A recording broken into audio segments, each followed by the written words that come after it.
Salut tout le monde et bienvenue au podcast IMFC Radio It's in the Game, édition du 3 juin 2025. Gavino Desfalco avec vous. J'espère que ça va bien.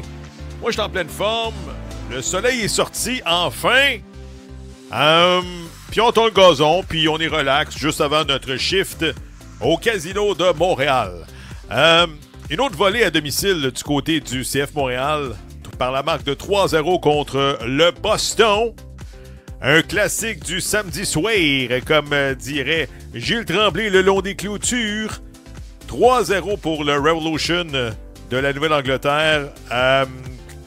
Qu'est-ce que tu veux que je te dise? Une autre défaite. Montréal qui avait bien joué.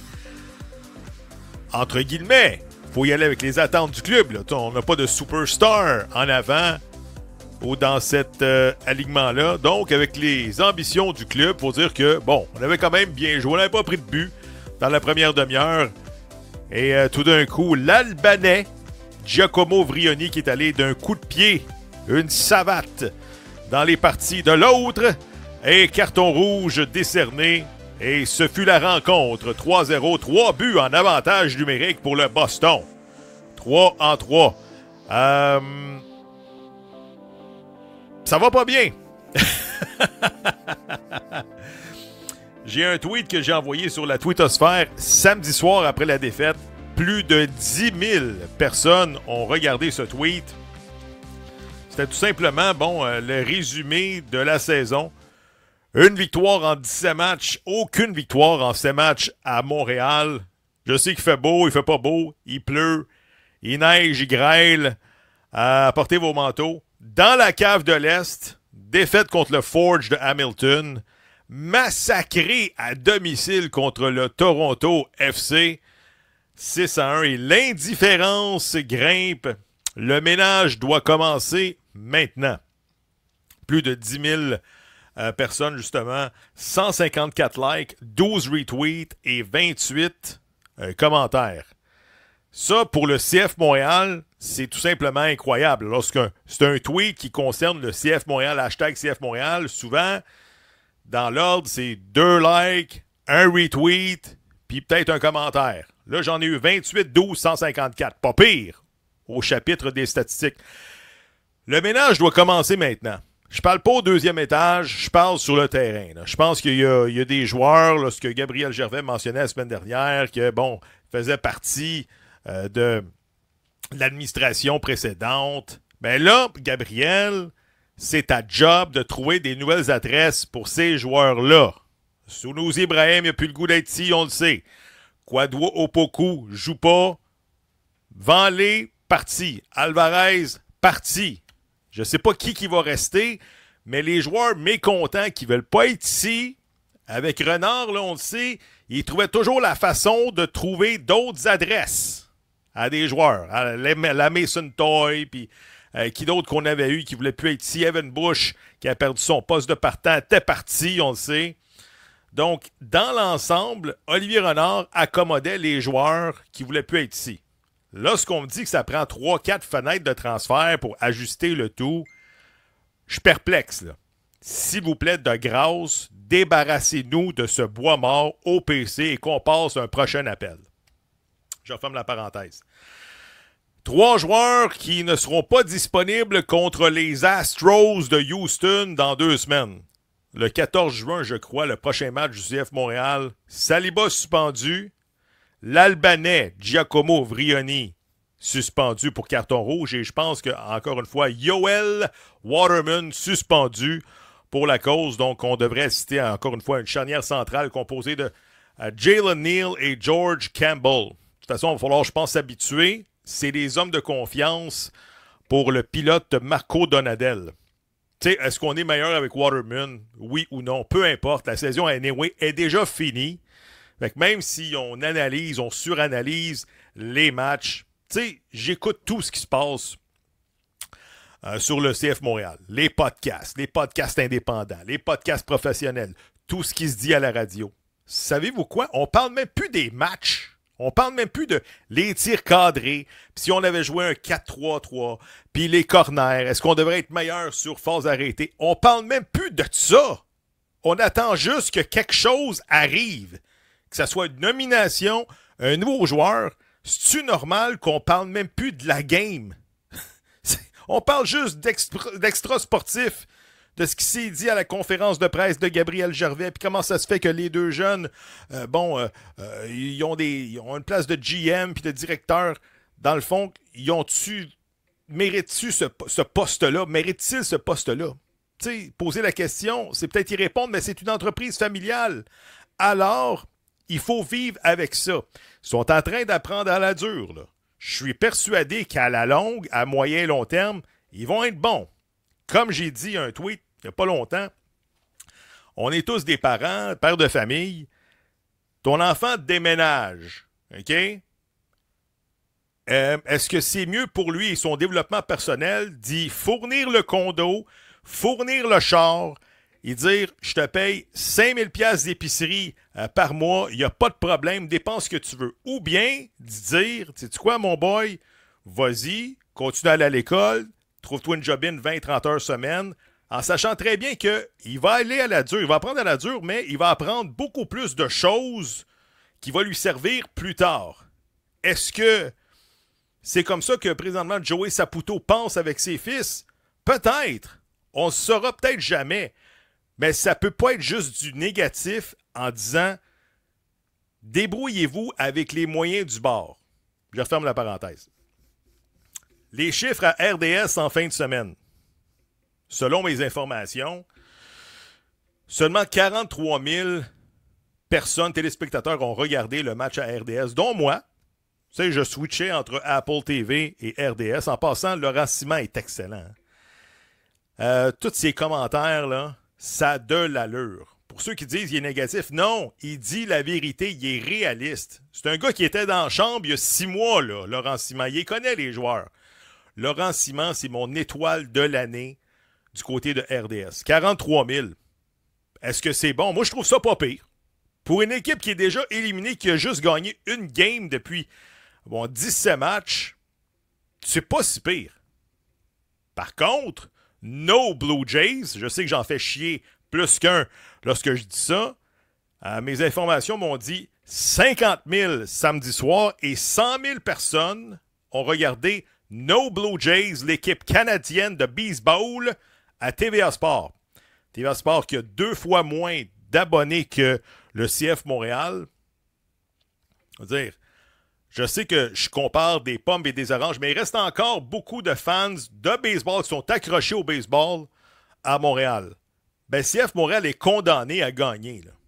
Est condamné à gagner pour susciter un intérêt certain dans la métro-pauvre, comme dirait mon ami Jean-Charles Lajoie.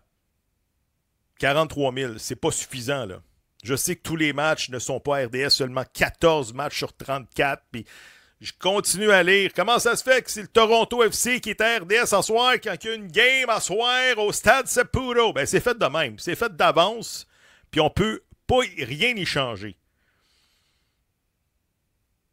Je pense que tous les matchs du mois de juin du CF Montréal sont à RDS. Je ne sais pas pourquoi je leur fais de la promotion, mais regarde, j'aime mieux le dire.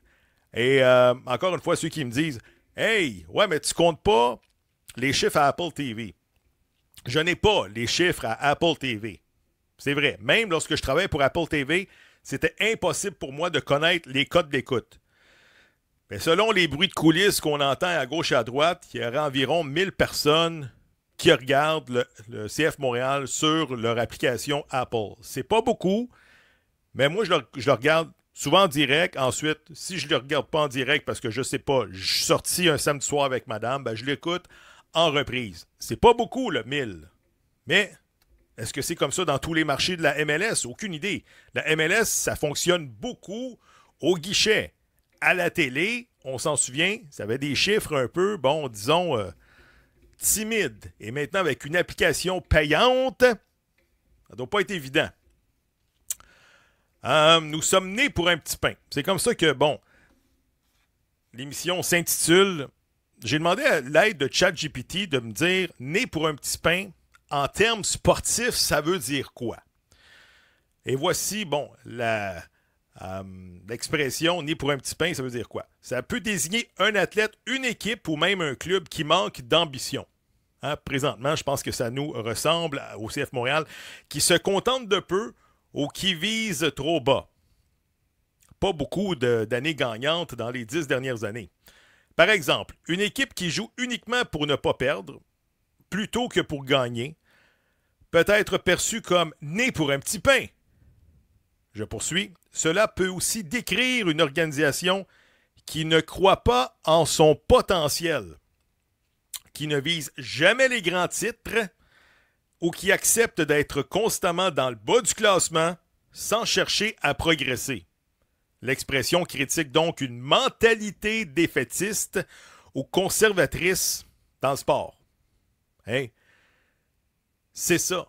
Je pense que, malheureusement, né pour un petit pain s'applique à l'organisation du CF Montréal. Sont où les gestes concrets? Démontrez-moi que vous n'êtes pas né pour un petit pain.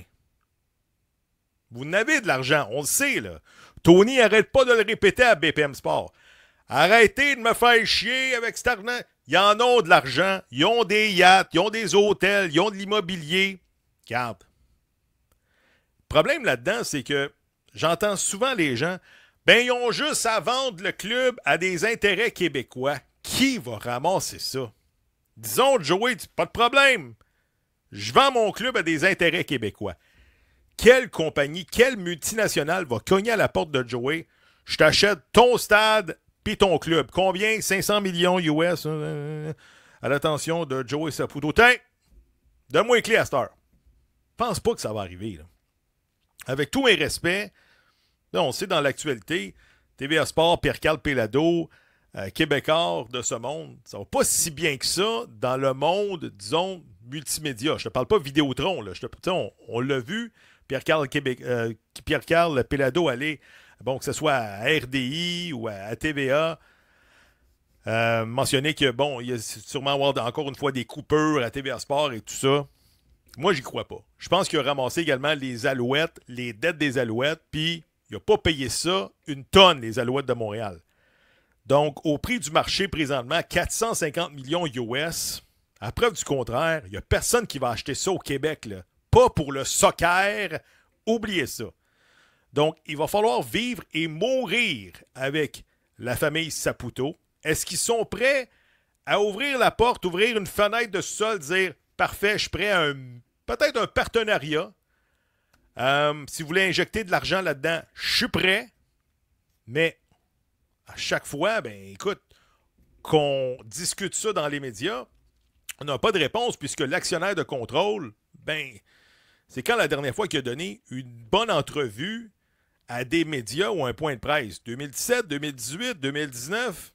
Ça fait 6 ans. Moi, je trouve pas ça normal qu'un patron ne sorte pas pour savoir, pour nous donner l'heure juste. Jeff Molson, il n'aime pas les Kodak, mais au moins, il sort 2-3 fois par année pour nous donner un petit peu, les réponses. On s'en va où? C'est ça l'histoire. Qu'est-ce qui vous motive maintenant pour regarder les matchs du CF Montréal?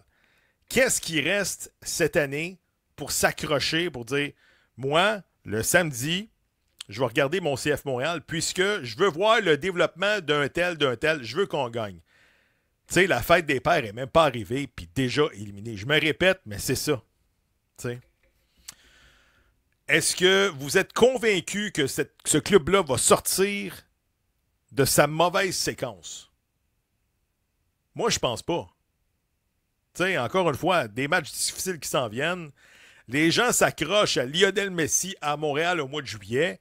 Même pas ceux qui viennent, parce que Miami est impliqué dans une autre compétition internationale. Et si jamais ils sortent de leur groupe, ils ne viendront pas jouer à Montréal puisqu'ils vont jouer sur 2 tableaux en même temps. On risque de repousser ce match-là en milieu de semaine, quelque part au mois de septembre. Tu sais, j'ai pas les informations, mais ça va ressembler à ça. Tu sais, une saison à oublier de A à Z. C'est ça. Bon break à tous.